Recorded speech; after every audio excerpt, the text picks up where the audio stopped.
How are you doing, bro? It's good to connect. Oh, yeah, it's good to connect. It's just another day in paradise. This is Mr. Luke, goes by It's Luke7 on Instagram. Just checked out I didn't realize you had a podcast, a pretty popular podcast. You and It's four all other right. people? Yeah, Find Out Podcast. Me and Heard. So if you rock with what he's got to say today, that's probably the best place to go support his channels, get connected. And dude, you've gone nuclear on Instagram. So my first question is how are you? it's a strange feeling. I'm not gonna lie. 2 days ago, I got recognized at a urinal, and I was like, "What the fuck have I done?" While actively being at the urinal? Yeah, dude. There's a dude standing next to me taking a piss, and he's just looking over at No me. And way. I'm like 2 more glances away from going like, "Dude, keep your eyes on your own package, man." And he does one more, and he goes, "Have I seen you on the internet?" And I said, "I guess that depends." I said, "What do you think?" And he goes, "You make like videos in the car." And I was like, "That's," and I did what I always do. I go, "Do you like the videos?" And he goes, "Yeah." I said, "Then that's me." And went from there. But it's a super weird feeling. I resonate with that. It doesn't happen often at all, but so I kind of have this dual Hannah Montana type content vibe going on where I still help a team grow and lead a team here in Delaware to sell homes. Best in the business. Buy and sell with us. But I'm making content for on YouTube Right. about moving to Delaware, and then simultaneously hey, y'all hear about the Epstein list? So when someone says something like, "Oh, I seen you online," I'm like, "Oh, what video you been watching?" Which ones you like? Yeah. Yeah, exactly. "Oh yeah, 10 best burgers in Rehoboth." I'm like, "They're great burgers." Yeah, absolutely. And by the way, but then on the other side, honestly, it happens at the gym. There's a select 5 or 7, and we've all kind of connected now because obviously we talk about really niche things. Yep. But how are you in terms of, because I know you're at that spot with me, or at least I'll confirm it by the question. What do you do once you feel like you have enough information to come up with a theory as to what's really going on here? What's next after that? Because it kind of almost feels dystopian, no?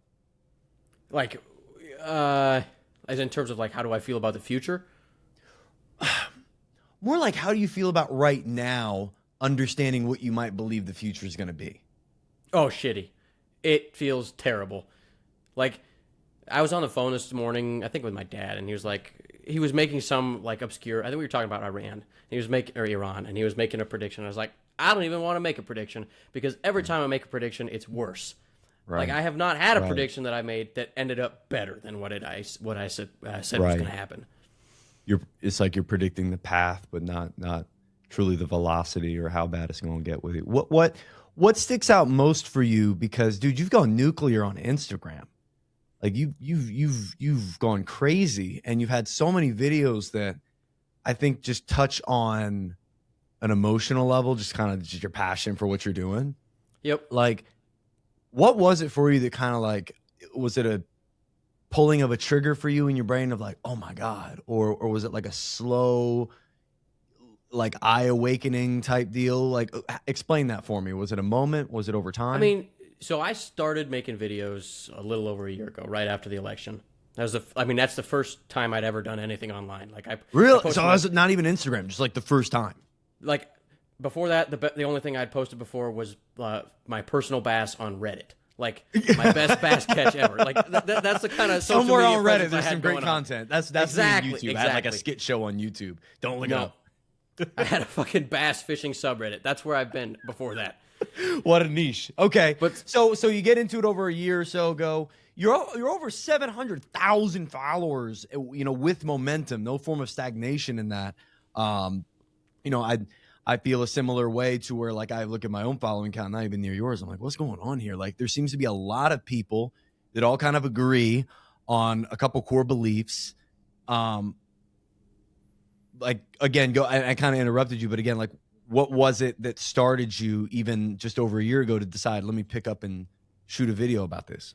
Well, so the election happened, and I saw a lot of people that were just fucking giddy about something that I knew. In that moment, I knew that a lot of people were going to have their lives ruined as a direct result of this thing that people were so happy about. Right. I knew it. Right. And I thought, you know what, if those motherfuckers are going to be on there giddy about this, I'm going to do the opposite and make the other people that don't feel that way, feel less alone. What And so I was it started for talking- you? Was it? Oh, I interrupted you again. No, go ahead. Now the delay's killing me, brother. I gotta. Oh shit, it's So tough. Was it? Yeah, we got to do this in person at some point. I want to get a lot of the like-minded, not like-minded like we all agree, but like-minded Yeah. we can all understand we're not aligned with these two crazy left-right options, especially the extreme sides.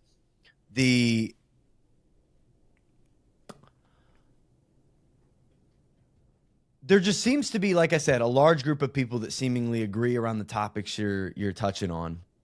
But like in terms of the election, I'd like you to just go deeper. Like what was it the economics of it? Was it who he was as a person? Was it I mean, I've never had a problem with somebody really that's like that was in it. If somebody looked me in the eye and tells me that the reason they voted for it is because they thought they'd have more money in their pocket, and they needed the money in their pocket, right? and they didn't feel like they were going to get it, and it was like a genuine need thing. It's like, all right, man, I'm not going to fault you because you can't feed your kid, and I'm not going to fault you for not knowing what you don't know.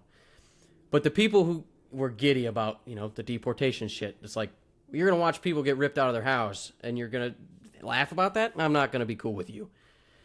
And those were what irritated me the most. I was like, I cannot in good conscience sit and watch that kind of message spread. So what happens next then? That's the tough part. Yeah. So you probably get that in your DMs all the time, right? You have something that I don't have, which is you have a much better time really being raw about how you emotionally feel. Like you can feel it through the camera, right? Yep. You're I have passionate no about problem what you're telling talking somebody how I feel. Right. Maybe call it the millennial in me. Sometimes I struggle doing that to the piece of glass and plastic as I'm sitting alone in the car as you're in fair. the same boat, fair. right? Like I hope no one's looking at my window looking crazy. Oh, So, I know like, people have looked at me. 100%, dude. Now I don't do anything about it. Now I just keep rocking. Dude, I'm in the fuck Aldi parking lot most times before I go to the gym. So yeah, people walk by. But Oh yeah. you get the question probably as much as I do, if not more, of like, okay, dude, so what do we do about it? So like, what do we do about it? I mean, like, nobody likes to hear it, but at a certain point, you rely on the people you've put in, right? Like, you hope Congress grows a spine and is like, you know what? We said you had to release those files that tell all the terrible shit that happened. Fucking do it. Or I there think will be we've passed 3 consequences. deadlines now. Oh, yeah. They're just spitting in our face. I mean, they're breaking. We're asking the court whether it's illegal for them to be ignoring a court order. Like, it's a fucking joke. But the hope for me is that enough people are upset about that in November they fucking come out and they're like, yeah, all right, no more of this. We're going to vote for the people who do it. But, like, I feel like the meaningless in saying that when I say it. Right. Why do you say that? What do you mean the meaninglessness? I mean, so many people are going to look at you and go, yeah, but, like, we're not going to make it till November. There's so many people that are going to get hurt between now and November. And both of those things, well, not both of them. One of those things is true. So many people are going to get hurt in between now and November. And the truth of the matter is, there's not a lot we can do. You can organize with your community, which you absolutely should do. You should know the like-minded individuals in your community. I do. There are lots of people that live around me that I know that in a moment of need, I could go to them, they can come to me. That is very valuable. But like, and there are protests, which are valuable, and all of that. But it doesn't always solve everything. Right. What do you say to the crowd that says your vote doesn't matter? Two sides, same coin. That's tough. I say, I don't disagree that sometimes it feels like both wings of the same bird. I have a laundry list of problems with the Democratic Party. But I'm not one of the people that thinks that, like, abstaining is going to help anything, because in my opinion, what abstaining really says is you're really indifferent about what's going to happen. Fair, because anybody who does even a moment of research into what's actually going on right now in Nepal, what's actually going on in Iran, or what has happened in successful revolts of like the Chinese Republic and Rome and France, there's a lot of problems that followed those right. for a long time. I mean, they're not it's not we're done and now everything's great. Yeah, now like, everything's great. Yeah. Like it doesn't. You don't wake up in a country that's magically better. That's not how it works. And like I say, I have a lot of problems with them, but I do believe that, like, my girlfriend's not so politically inclined. So, like, every once in a while she'll ask me questions like, what do you think?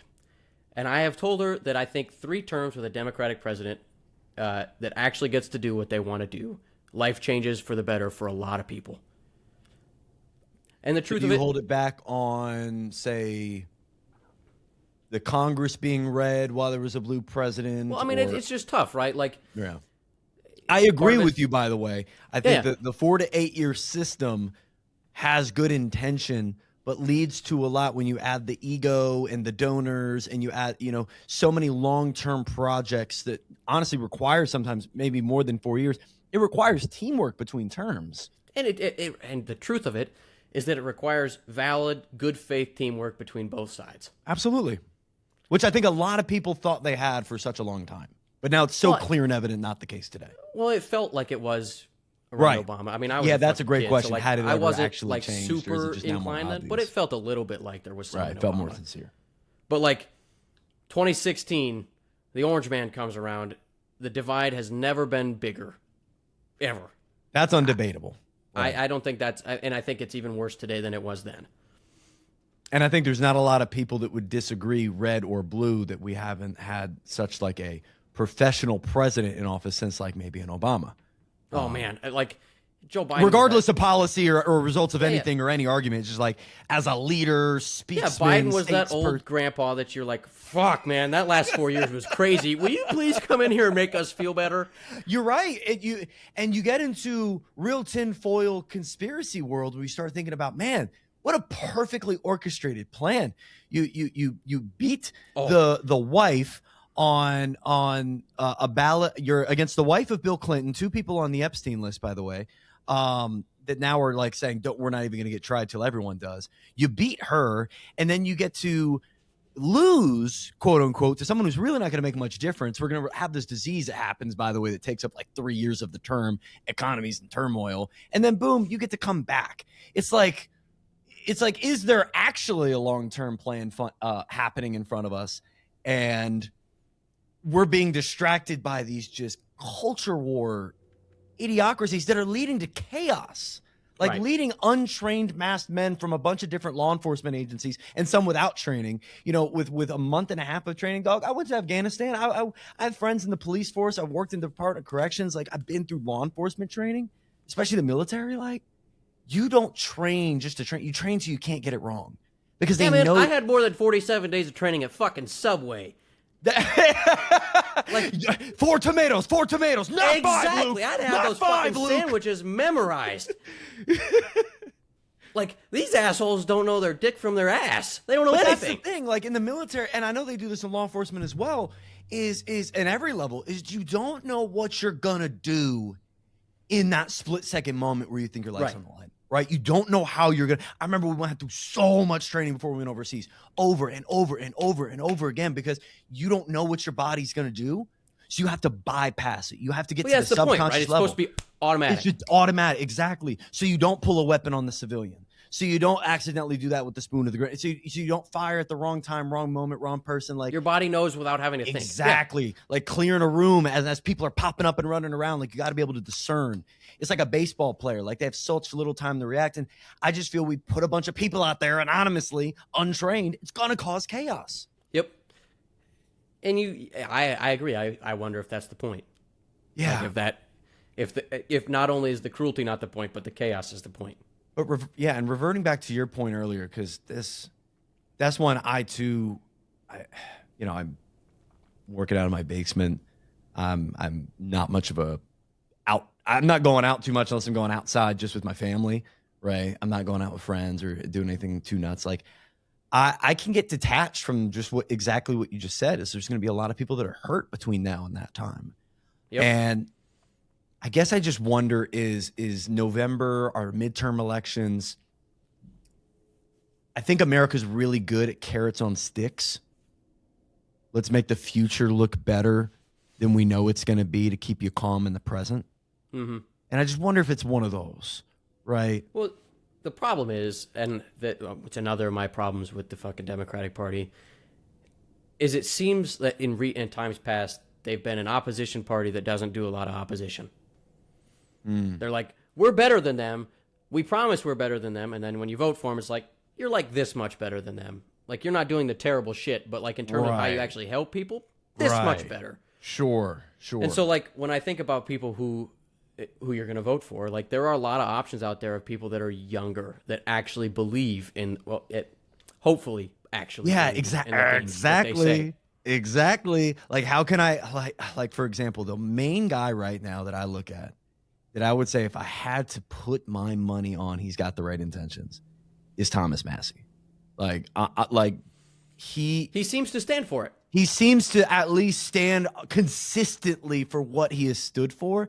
And so many politicians shift around, and it's for money and the inside trading and the PACs and It's ick. It is fucking disgusting. But to your point, like, are we going to get young people in there who choose people over profits? Well, so like, have you ever seen this guy in Maine, Grant Plattner? Yeah, old lumberjack looking dude. The lumberjack looking guy. Yeah, he exactly. looks like he's from a fisherman town. He is. He used to be a lobster farmer. Yeah. I've seen a lot of his videos. I haven't done a ton of diving into him. That's dope. We talked to him on the podcast I've got. Oh, cool. And I'll tune into that. he was a great guest.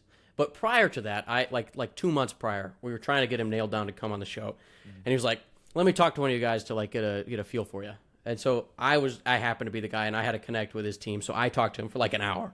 Nice. It is the most down-to-earth conversation I have ever had with any member of like any political deal at all. In the last year, I've talked to a fair number of representatives, a couple senators, the whole 9 yards. Every one of them blown the fuck out of the water by Grant Plattner. He and I had a conversation that it was over the screen, but it could have been sitting at a bar, both of us drinking a beer. And I could feel that his genuine care for what he was talking about. He's like, yeah, I'm not going to take APAC money. I'm not going to take corporate PAC money. So what I'm going to do is, as far as you guys' money can get me, small dollar donations. And what I'm going to do with that is I'm going to go down there and I'm going to try and get things right for you. He thinks, universal health care is something he believes in. And it's like, when he talks about it, he doesn't talk about it like it's this thing that like, you should want this. It's like, no, my wife could benefit from universal health care. That's why I want it. Like, my neighbors could use it. That's why I want it. And that's something that I feel is so lacking in so many politicians. The things they want are not motivated by the people who sent them. Right. What made you feel so connected with him? What was it about that conversation? Like I think the best way of saying it is it's like it's like talking to a guy I've known my whole life, but I had just met him. I mean, he sat down and similar to this. He was like, "What got you into this?" And I told him in the whole 9 yards. And he goes, "Great." And I said, "What got you into it?" And he told me, and he was like, "I was a lobster fisherman," and like he told me his whole story of like going overseas and working in the military. He's like, I came back and there's people that are hurting, and I want to help them. And that's basically the sum total of it. And I felt a kinship in that. Like that, because what motivated me to start is that people felt alone and felt like scared and like just terrible about what had happened. And I wanted to help in whatever way I could. And what seems like whatever way I could seems to be yelling at racists. But he wants to help people the same way I do, even if it's a different way. How'd you find your niche in yelling at racists? It's funny. I started out not really doing I was way more soft spoken when I first started. And then one video, I think it was, it was when Nancy Mace and somebody else, I forget, I think it was Lauren Boebert, followed a lady into the women's bathroom because they thought she was a trans man or a trans woman, and they were like yelling at her and freaking out about her on Capitol Hill. I miss that. Yeah, fucking crazy. And I said something along the lines of, God wasted two perfectly good assholes when he put teeth in their mouth. And people fucking loved it. And I was like, all right, I worked on a construction job 2 years in high school. I know how to do this. And so I just started thinking back to all the terrible shit that old men had told me when I was 16 years old. And Oh my God. I'm throwing it out there. That is so my experience in the military. It's like, oh my God, y'all are so quick with it, with these insane remarks. Terrible. You ever hear that one? You know what hard work looks like. You're standing right next to it. That one hurts every time. People be hurting your soul when they're out there on the job like that. Oh, it's terrible. They're coming for your heart. You remember them. You think about them for years. Oh, damn, dude. You know what's crazy?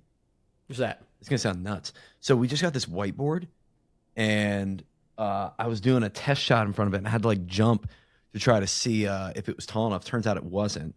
I bumped my head on the corner of the drywall, and I'm just now realizing there's dried blood. My head was bleeding while I did my podcast this morning, and I think that's pretty cool. Are those graded comics you got behind you? Yes, I have 2 graded comics. Yeah. What you got? I got a Captain America one, and I got The Vengeance of Bane, the introduction of Bane in the Batman series.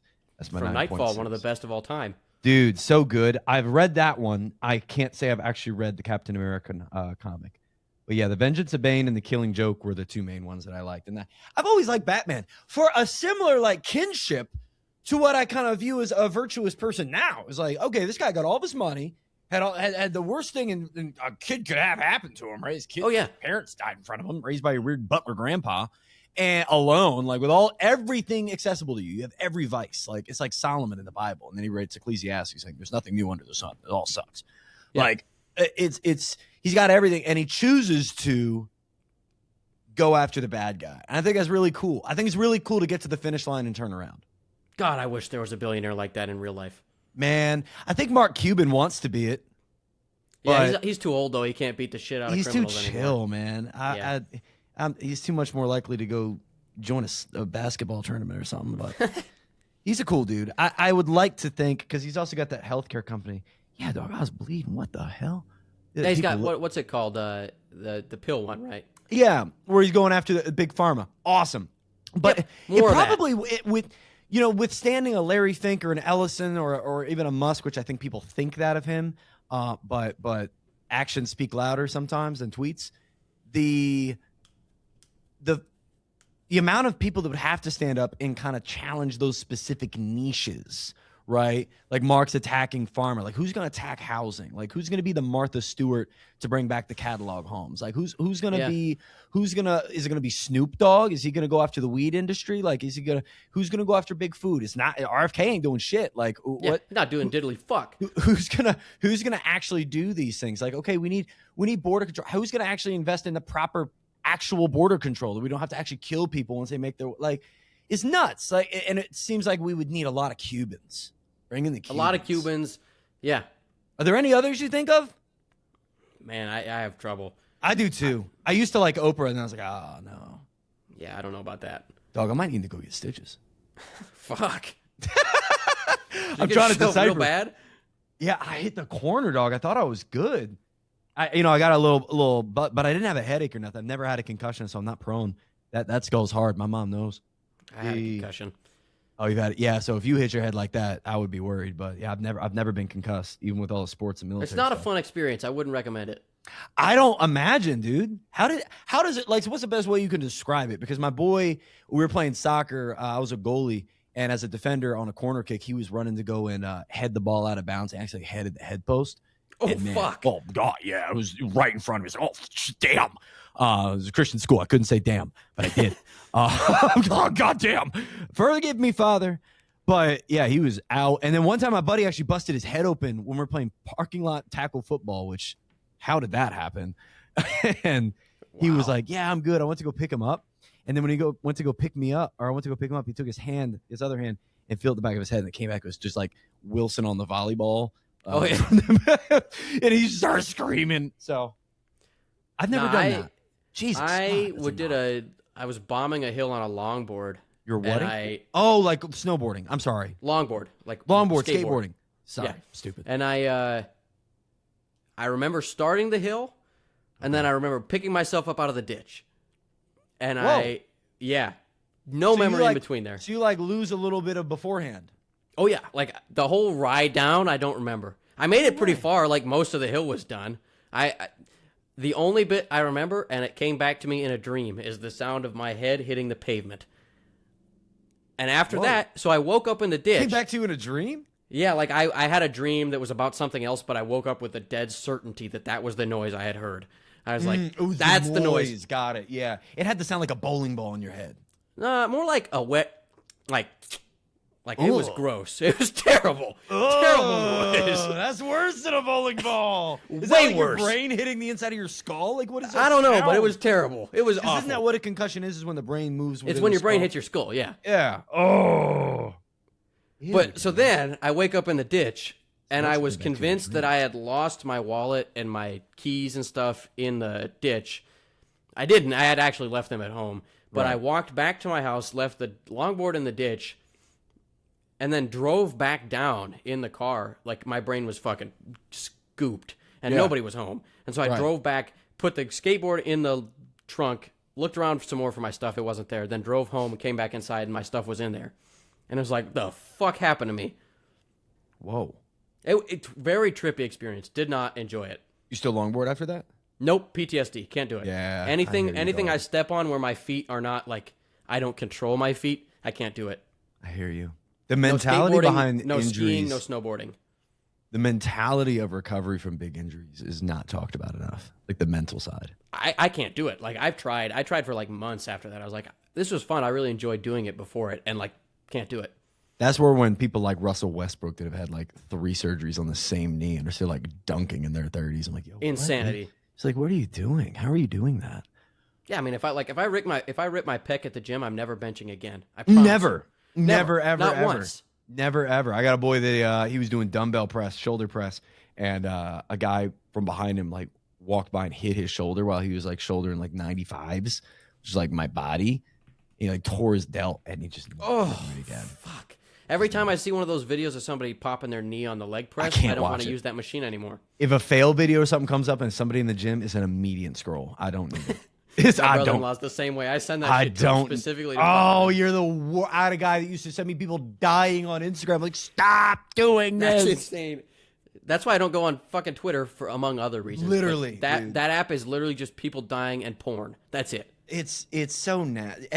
And you know, it's almost purposeful because it has to be, because I think the X algorithm is so much more locked in than other algorithms to where if I follow certain accounts, like my feed is only their posts, their reposts, their comments, like it's really fine tuned. But then, you go into like the video section, you start scrolling, every third one is like something crazy. It's like, what is going on? It's like they're force feed, but it kind of goes back to the original conversation of, it's really hard to focus on what's real, what's not, what's just muzzle velocity propaganda versus what's really just something crazy to believe. Like what really matters. And what really matters, yes. So it's like they're trying to, I don't know, they're trying to like distract with so many different stories so constantly about all the different things that we need to care about. And you know, I mean, it's like so many people are mad that Trump flipped that guy off yesterday at the thing. They called him a pedophile. Yeah. Veto protector. Which everybody forgets the best part of that clip, which is the guy, after Trump says, fuck you, the guy says, I'm older than 12, that's too old for you. Like, everybody forgets that part. Yeah, everyone forgets that part. It's the best part. Oh, what a monster. On the spot. On the spot. Absolutely in crazy front of comeback. The president. He must have been practicing that morning. Crazy work. They were coming through. He was in the got to. Veto protector. See, but then like, you're like, okay, so that's bad. He said, fuck you. And then you're like, but what else terrible thing happened that you're like, that it was planned? He was mad and it's fine. And they want to make this a bigger story than this thing that they're trying to distract from. Right. I don't know. But like anytime that I see anybody, like when people talk about, it's these people are on top, this is a controlled demolition, it's purposeful, right? It's going to that rabbit hole. There's a huge rabbit hole there. Right. You send people out who are not trained well, haven't worked together, never trained as a unit. Like one thing in the military is like if you were going into a room, like you go in stacks of 4, right? And my role was always third. I was never fourth. Fourth person usually breaches and it hangs back. I was like basically last in line of the breachers before the person who actually breached it. And, the first person going in is pawing to the right, next is pawing to the left, and my job is centerfold. Sure. As they get their corner, they call clear, they go down. I'm able to cross over. But like the only reason any of that is possible and why I'm even able to say it 10 years later is because we did it so often. And I had full-fledged confidence. Everybody was on the same page. We've all been trained the same way. And you just can't say that about ICE. And you're going into impoverished areas, and we know everything about poverty. It means that it causes crime and people have less to lose. So you're going to have these issues boil up. But what I'm starting to see too is with like Trump saying "fuck you," like saying that to anybody as a president's crazy. Like, let's just put it out there. Like, regardless of anything, like it's fucked. The president is supposed to be the best of us. Imagine Obama is going to the Ford factory and someone said "fuck you, Obama," and Obama got "fuck you." Like that's never it would never happen. It would never happen. I think Bush would laugh. Like, where's the confident men? Man, was it Bush that got a fucking shoe thrown at him? Shoe thrown at him? He caught the second one. He was so proud of that shit. He said, now watch this drive. Yeah, dude, like just the cool, calm, collected leader, like a leader who's not bruised when you touch his ego. I feel like there's stuff they're hiding when that ego erupts. And I saw it with Vance the other day too, when they were talking about, it was one of the White House press secretary meetings where Vance was getting a little uppity, like a little frustrated around these questions around this. And it's like, are they just protecting the controlled chaos? Is this 9/11 as a government? Like they want to show us one thing while they're just controlling the demolition behind. Yeah, they're the like, scenes? here's this giant mess. That's the fucking the results of what we're doing. Yeah. Right. We're just gonna make it after an immigrant or a terrorist or a regime change. It's just oil, guys. Like, well, you just wonder what the bigger plan is, right? Exactly. Like, the game I play is, are they that incompetent or are they that smart? Those are the two options. There are. Keep going on that. And it relies on the day, on whether I think there are good people left in the government. If I think there are good people left in the government, I think they're that incompetent, and that there are people that are probably doing controlled resistance inside. You know, when that DHS leak came out yesterday, that leaked like 4,200 ICE agents. That's somebody doing something good, hopefully. Then on the other hand, you're like, but is that somebody on the inside that's supposed to look like they're doing something good? Right. And actually, it's just leading us further. So, like I say, it depends on the day. Like when the Epstein files dropped and, whoever competent or insanely smart left the Premiere Pro metadata in there. Exactly. It's like, okay, are they that stupid or did somebody do it good? Did somebody leak these Epstein files with the redaction black that we could remove? Like, but it's going to pass by inspection to release. Like, I don't know. It's like, are they that incompetent with covering up destruction? Or like you said, is there someone on the inside trying to help? Is that part of it? But it's like, what do you look at? Because then you get people talk about cabals, and you get into people like the BlackRocks and the private equities and the Wall Street monsters and the tech brothers and the PayPal mafia. There's so much behind it. World Economic Forum and the Bank of International Settlements and the central banks. It's like, who? It's like, it's clearly and obviously a pyramid. Because if you look at any structure of anything, people are like, it's a pyramid scheme. Like every business is a pyramid. Your labor force, your upper management, or the management, upper management, executive branch, CEO, owner. Like it's all of that. It funnels up. It funnels up every time. It's just a matter of where is the top and how big is it? Is it 1,000 billionaires that just have a vested shared interest in money security and living forever? And how things work, yeah. Right. Or is it like different sects of tops? Are we really going at it with China and Russia? Or is this just chess? Like for world economic domination, like I can't tell anymore, dude, because there's so much to look at. It really, really is tough. Because like when I see things like on New Year's Eve, I think it was like 190 of the 200 super yachts in the world were all on one island hanging out. I saw that. And it was like, if there was ever one place for an accidental nuclear testing explosion, it was right there. That was our chance. But it's like, well, what the fuck? These people seem like they're at each other's throats 90% of the time, but they're hanging out on New Year's Eve? What the fuck? Man, I've been in too many real estate networking events, which are the absolute lamest, but I can tell you right now, like, just getting a room of 80 like-minded, future-oriented individuals at their own niche and craft. Ours was real estate and marketing. There's our AI, autonomous cities, and drone warfare. When you get all those people in the same room, things happen. Businesses are created. Partnerships are born, right? The next meeting is set up. You need to meet this person, right? Do you know this person? I know them, and I can get you connected with this person. Like, we're going to be here next year, or here next week. Like, it happens. It just organically. You can't tell me a bunch of people who've slaved away at the labor force to become billionaires aren't getting together, like you said, and having these type of conversations. Yeah, I don't believe it. Right. And so you wonder what those conversations are. Like when Jerome Powell's out with Bezos and Gates and Trump and all these at a party walking out with them, and he's like, "No, I wasn't talking to them." Nah, I don't even know that guy. What are you talking about? Yeah, it's just like Trump saying he didn't know Epstein. It's like, motherfucker, we know you knew him. Yeah, and that story's changed so many times. He was an FBI informant, silly. Well, the thing that kills me, dude, is he knew, like, before he met Epstein, before he met Ghislaine, he knew her father, Rob. Yeah. Like, and then you get into this Roy, I think it's Roy Cohn, the mobster lawyer, who basically his entire attendance sheet of defendants are mobsters, and then there's Donald Trump, and then he says Trump's one of his best ever Students. What the hell's that mean? Student. What the fuck does that mean?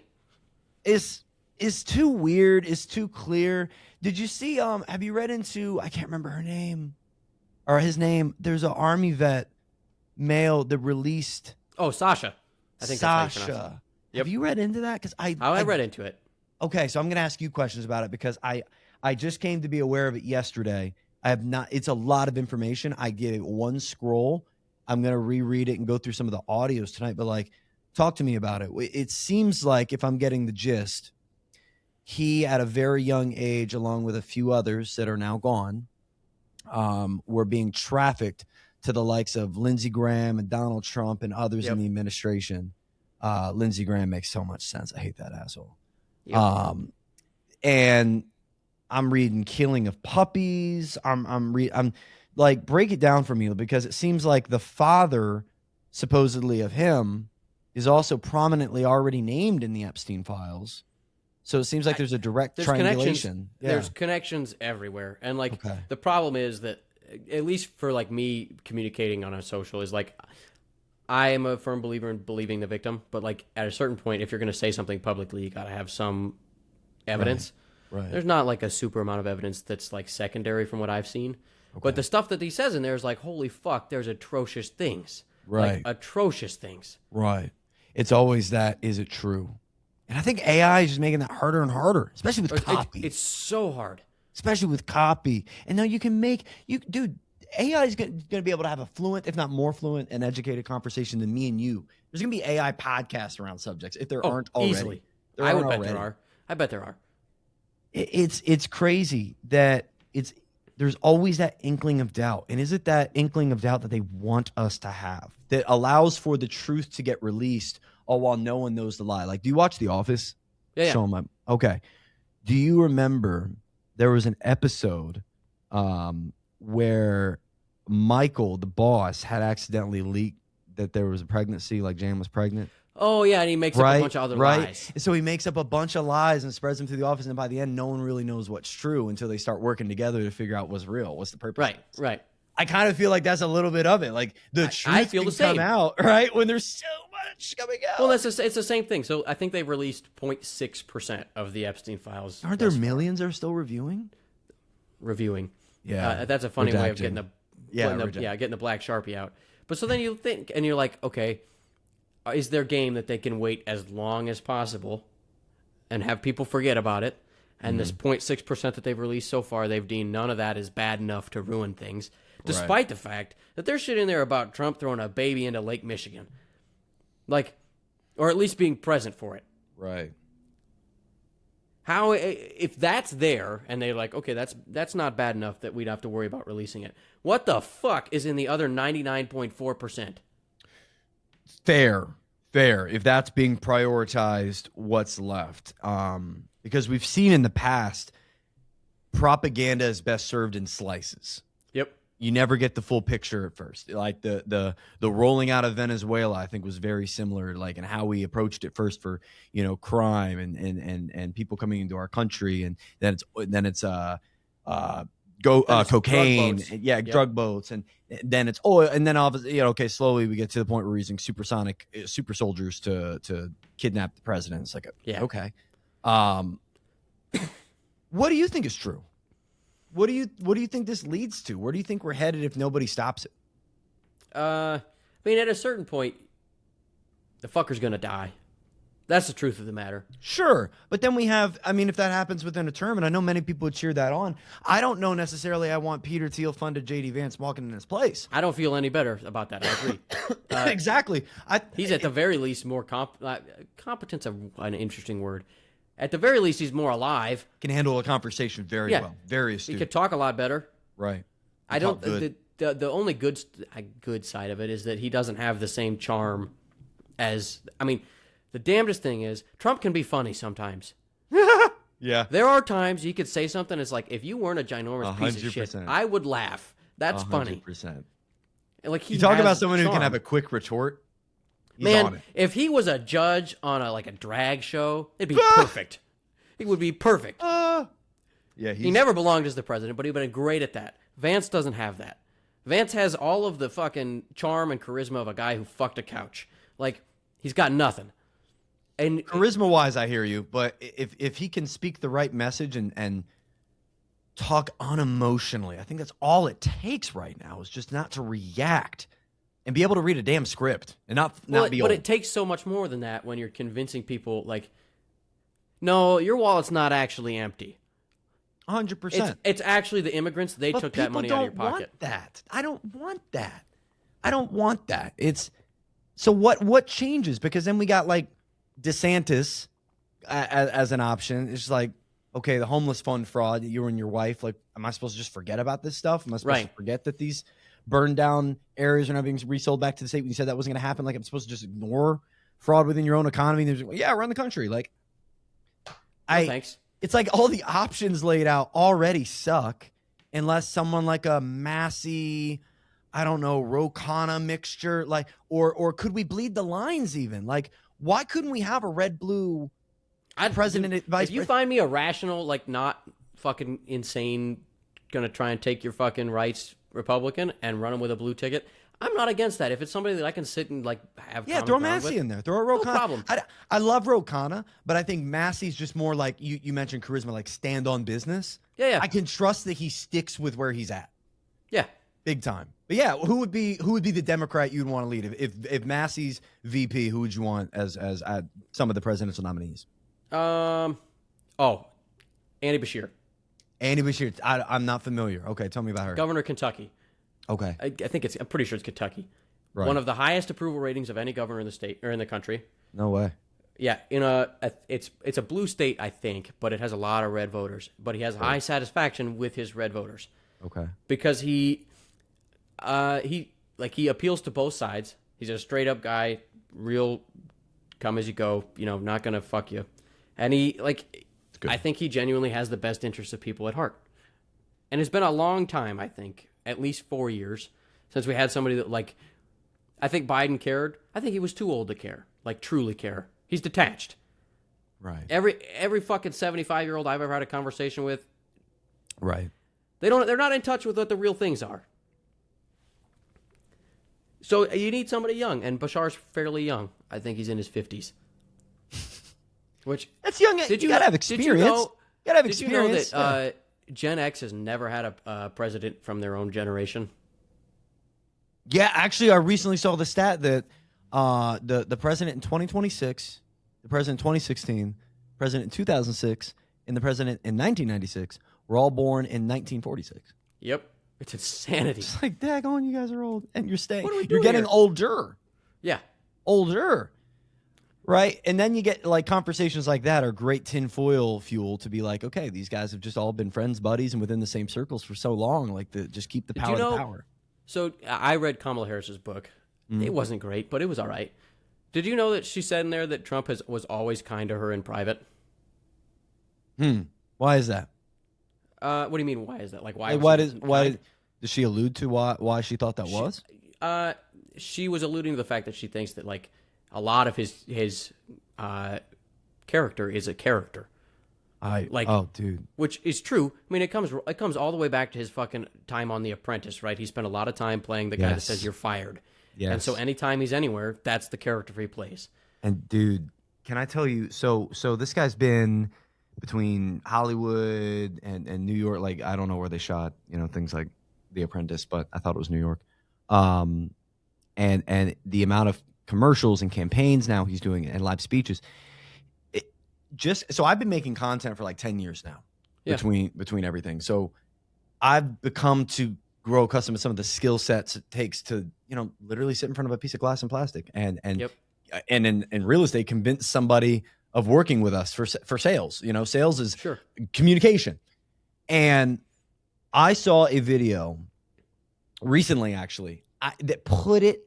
It was like, you ever see something, it's like you believe something and it's kind of conspiratorial, and then you see some evidence for it and like, holy shit, it was real. Yeah. Like, I believe it's all a show. Like, if I'm going to get down to the bottom of it, I believe it's all a show. His character? I 100%. I believe he's a controlled character. I think there's evidence that maybe he truthfully and honestly wanted to and actually ran his first term unencumbered, but I believe he's fully compromised, and I believe it is regardless. I saw the video he was putting out prior or post insurrection in 2021. Yeah, 2021. Yeah, it'd be 2021. And it was like a behind the scenes raw. It wasn't even behind the scenes. It was just a raw cut, unedited, of him attempting to give the speech. And dude, I saw it. I get it because I've done it. And I did acting a little bit, like nothing crazy, like nothing on TV or anything like that. Like sure, but on stage and just like I love it, and I really enjoy the psychological aspect of being able to put one in someone else's shoes. I think that's really cool to be able to do. He freaking did it. Like I saw it in his eyes. You saw the flip, the flip of the face, his mannerisms, and dude, really smart takes he was giving to the producers. Right, there was like three people behind the camera. How to make it a show. Oh my goodness, yeah. Like he stopped and said, "Actually, could we switch this word out because I think it would look better if we said it this way rather than this way." I'm like, this is the guy that fucks up on camera. This guy's being extremely diligent with his word choice, and it makes a lot of sense. And then one time he makes his little hand signal. He's like, "No, I need to hit it." Like I'm like, what the fuck? I thought that was subconscious. Like it's like you're right. It's like this. We're bound to this character that's like shaking his shoulders and ducking, all weird and cockamamie. It's like, is this really just a character? Are we looking at Butler as just like a set piece and a character? Like, are we looking at what's happening right now as just a chess piece that someone else is moving rather than us being the chess master? I guess is kind of where my brain's at. I think that in 16 and 20, that was true. That it was a lot more of a show. Because like, when I look at, so like there's speech pathologists that analyze his speeches, and they talk about the average word length in his speeches. They were like 8 to 9 letters in 16 and 20, and now they're like 5 to 6. And it doesn't sound like it's a big difference, but it is. Yeah. When you analyze how he talks older and not as intelligently. And I think that's likely due to deteriorations. And I think the show becomes less of a show and more of like he's latched onto it as who he is. And it is I think is identifiable by his actions. When he does things like bomb Venezuela. I would challenge the thought of how does it go from being a show to not being a show though? Like, do you think he legitimately like came back to power just because he wanted the power back? Rather than, I think he was that pissed that he lost, and I think that he was. I think he likes the idea of the power. I don't think you're wrong, but I think that as anybody identifies their own like decline, as you see, sure. Like I mean, I've seen it with my grandparents. Like you watch them slip, they latch onto the things that make them feel powerful, right? And that character makes him feel powerful, right.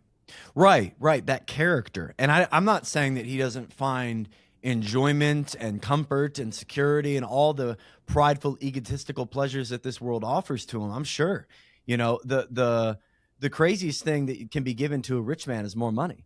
Like the poorest people in the building are the people that just need more. And he absolutely does. What if there's somebody allowing that to be as long as the right things happen? Well, you look at that and you look at Stephen Miller. That guy is like, okay, Grandpa. As you could say your stupid things and talk about men and women's sports just as long as you send the Gestapo around to all the doors. Like, I don't think that's wrong to say at all, that everybody in that cabinet is just fine with watching the senile old grandpa do his fuck you to the worker just as long as what they want in their position is filled. And Luke, you're a smart guy. And I think there's a lot of, like, I know I'm a little bit older than you, that much. We're in the same, like, area.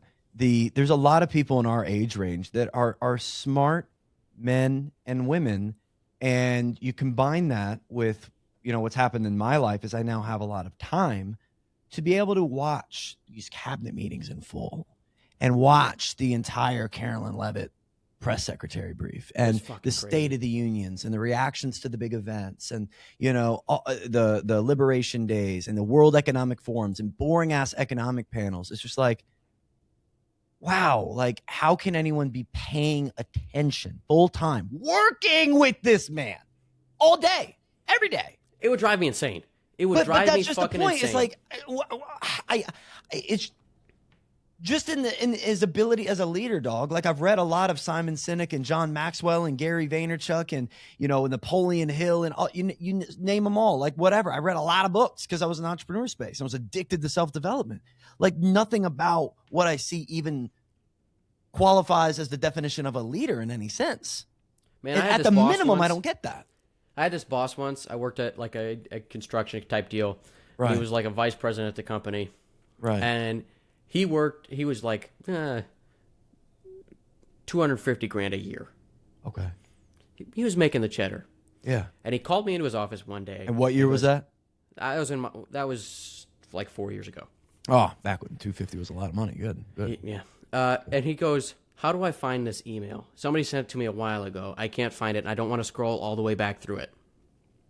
And I said, "The search thing." And he goes, "There's a search thing in the email?" And I said, "Yeah, like right there with the search where it says search." And it was like I had handed him like $1,000 cash. He was like, "I can't believe that there was a search thing." And I was immediately filled with rage. I was like, "Are you fucking kidding me? Here's me, making an intern salary, pissed that this fucking guy is, raking the cash and he can't figure out a search button." So I feel like there's got to be some feeling of that in Trump's cabinet where it's like, okay, this fucking guy doesn't know anything, but I'm getting what I want. That's so funny because it is like enraging. I have like two things I want to say that because that's such a good point. Because there's this thing in your brain called neuroplasticity. It's your brain's ability to shift and change. And as you grow older, you hit a point where that like it becomes nearly impossible. And there's a lot of people that just were born too early to understand even something as simple as a search function, but also born too early to know anything other than propaganda from one side of another as an echo chamber. There's so many old folks that are just locked in and unchangeable. But it's funny you bring up the tech support side. So when I was in the Army, I was an Army nerd. I was 25 Sierra, 25 November. Basically meant to work with satellite communications and computers. And so when I was deployed at one of the FOBs, is gone now, FOB Ghazni, I was on the help desk. And I remember this Polish FOB where one star leading general on this post for the U.S. Army, 10th Mount or 101 Airborne or whatever it was, mountain climber. He had like a lightning bolt on it. I can't remember. 101. I think it's mountain. Comes in and says, "Who's in charge of computers?" I can help. That's me. You're here at the help desk. That's all of us. So I'm the youngest there. So he's like, "Come with me." I'm like, "Cool." And it was cool for the rest of the time, but it was kind of like something serious is going on. The general needs us now. He brings me to his personal office, not far down. All the operations kind of the same spot. And he's like, "My computer's showing this screen." I was like, "Well, I look at it as blue." It's like, "Okay, blue screen of death." I was like, "So how long you had this computer?" It's like, "I just got it." I was like, "Oh, okay. So is it new? Is it used?" She says, "New." So, okay. I said, "Well, have you gotten it started yet? Is it always run like this?" He said, "No, it's the first time I turned on. I just got it." I said, "Okay, what's the first thing you did?" So I plugged it in. I was like, step one. Like, that's a great start. Yeah, what'd you do? I tried to turn it on. Like, okay, we got this far. And I was like, "So have you installed an operating system or anything to it?" He said, "What's that?" I said, "Like Windows installed." And he said, "Oh, yeah, it's already near a window." And then he just stopped. Oh, my God. And I was like, "Oh, God. This guy is like in charge of the Army and shit." Like, yeah. Whoa. Whoa. So it's just like, yeah, there's going to be a level to it where people just don't know what they don't know, what they weren't raised with. Like, I'm going to get scammed by AI holograms probably in 10 years. Oh, my God. But it's like, it is what it is. But how long does that remain in power? And that's a thing, right? That's the other thing that fills me with rage. I think about senators, Republicans, both sides of the thing where it's like, we're getting you out of your nursing home so you can come take a vote. I guarantee you couldn't convert a PDF to a fucking Word doc. Why the fuck should you get to make my decisions about, or make decisions for me about the way my healthcare and my taxes and all that shit's going to work for the rest of my fucking life? That enrages me. I think it's a good point to end off, bro. There's a lot of different caveats and sidebars that we could go down, but it is enraging. And that's why I think there's so many people that need to and often do seek out like more like a stoic outlook. Oh yeah. Even like Jesus centric, not even following Jesus, but just like, why aren't we giving to the poor? Why aren't we loving our neighbor? Why aren't we doing it? Because we just see this isn't working. So I guess it comes down to like, does that stoic mindset lead to unity and community, or is it an excuse for ignorance? And I think there's that common ground in the middle of protecting your energy and not wanting to be a part of all the madness. But then also you're not paying attention to the very destruction of what could happen to us, or at least, like you said at the beginning of this, people getting hurt. You ever heard about what a lot of the lesbian folks in the AIDS crisis said a lot during like the 80s? No. They said we dance all night, we help all day. So I'm fucking butchering it, but they're talking about how they're protecting their peace at night so that they have the power to continue working during the day. And because people were asking, there was a lot of videos and stuff of like huge parties and stuff of like people in the community that were having fun at night, and they're like, how can you do this in the midst of this massive crisis? And they're like, we have to do it right now. Right. We dance at night so that we have the fucking wherewithal to keep fighting during the day. And that's at least where I'm at with it. Is like, I don't feel like people. I hate it when people are like, I know everything's burning down right now, but I read this book and I really liked it. You shouldn't have to apologize for reading a book that you liked when something bad is happening. Yeah. It's not a lie to say that joy is a form of resistance. Because if you really can't find any joy, then they've already won. Like the people who want the worst for everyone have already won if you aren't finding any joy in your life anymore. It reminds me of the 2008, there's an economic little something or whatever, between 2007 and 10. One of the most successful industries was the film industry. Because people wanted to just get away from it all and go see a movie for an hour and a half, disconnect. And I think finding things in physical fitness workout, whether that's playing soccer with the boys or Pilates or lifting weights or running or walking, getting into a book, reading, learning about history. Like, I think there's a calm in knowledge. It can feel paranoid almost all day, every day, when you're not quite sure what's going on. Yeah. But when, for me, at least for me, when I can get down to the root of it, like this is for money and power and this is spiritual warfare. Got it. Okay.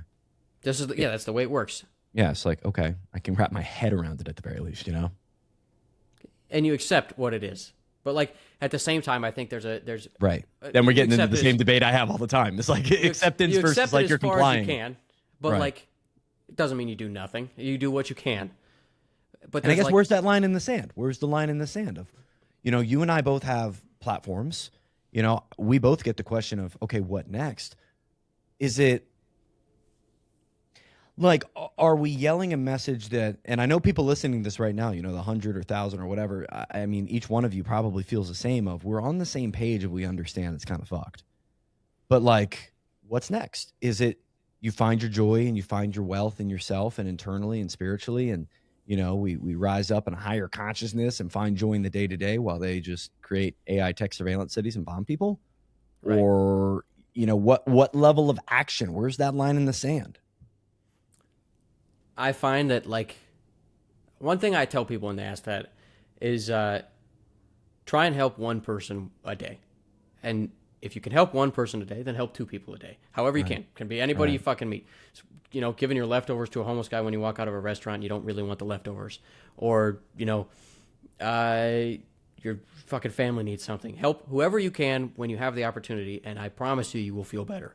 And the other thing I tell people is try and change one person's mind between now and November.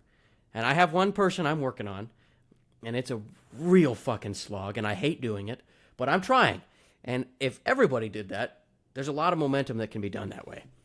And it's something you can do in your life that is not, and sometimes I feel like people are just itching to do something terrible.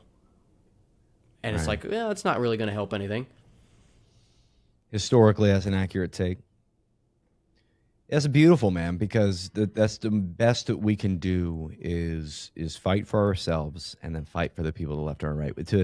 I think Tony Robbins has said, the two best forms of pure happiness and fulfillment are giving and growing.